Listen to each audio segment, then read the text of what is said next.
మిమ్మల్ని మీరు క్షుణ్ణంగా తెలుసుకోవాలి అని అనుకుంటున్నారా? అయితే సన్ సైన్, మూన్ సైన్, లగ్న ఏది ముఖ్యం తెలుసుకోవాలనుకుంటే రండి. నేను వివరంగా తెలియజేస్తాను. మీరు పుట్టినప్పుడు మీ జాతక చక్రంలో సన్ ఉన్న సైన్ ఏదైతే ఉంటుందో ఆ రాశి మీ సన్ సైన్ అవుతుంది. అలాగే మీ జాతక చక్రంలో మూన్ ఉన్న పొజిషన్ మీ మూన్ సైన్ అవుతుంది. అలాగే అసెండెంట్ అని రాసి ఉన్న సైన్ అంటే ఏఎస్ అని కానీ, లగ్న అని కానీ రాసి ఉన్న రాశి ఏదైతే ఉందో, అది మీ ఎగ్జాక్ట్ బర్త్ టైమ్ మీద ఆధారపడి నిర్ణయించబడుతుందన్నమాట. ఇది చాలా ప్రముఖ పాత్ర వహిస్తుంది. ఇది లగ్న.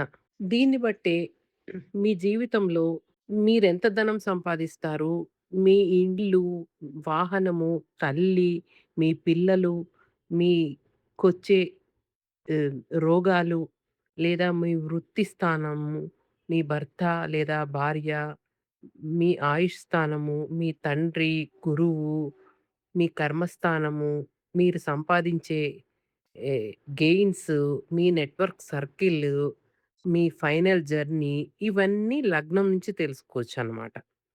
ఇక సన్ సైన్ అంటే మీలో ఉన్న ఇగోని, కాన్ఫిడెన్స్‌ని, మీ ఔటర్ ఐడెంటిటీని, సొసైటీలో మీకున్న షైన్‌ని తెలియజేసేది సన్ సైన్. మూన్ సైన్ అనేది మీలో ఉన్న ఎమోషన్స్, మీ మైండ్, మీ ఇన్నర్ ఫీలింగ్స్, దాని రియాక్షన్స్ ఇవన్నీ చెప్పేది మూన్ సైన్ అన్నమాట. అంటే ఎగ్జాంపుల్ ఎవరైనా లియో సైన్ అయ్యి ఉంటే బయటకి చాలా బోల్డ్‌గా కనిపిస్తారు. కానీ వాళ్ళది మూన్ పీసెస్‌లో ఉంటే అంటే మీనంలో ఉంటే వాళ్ళు చాలా సెన్సిటివ్‌గా ఉంటారన్నమాట.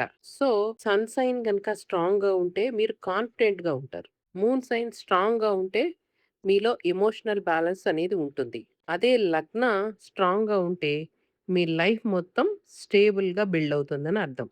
అందుకే వేద జ్యోతిష్యంలో మూన్ మీ మనస్సయితే, సన్ మీ సోల్ అయితే, లగ్న అనేది వాటిని డ్రైవ్ చేసే స్టీరింగ్ వీల్ లాంటిదనమాట.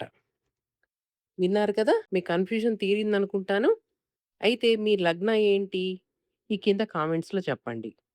అలాగే నేను చెప్తున్న ఈ విషయాలు మీకు ఆసక్తికరంగా ఉంటున్నాయా? మరిన్ని విషయాలు తెలుసుకోవాలి అని ఉత్సాహంగా ఉంటే మా ఛానల్‌ని సబ్స్క్రైబ్ చేయండి. లైక్ చేయండి. షేర్ చేయండి.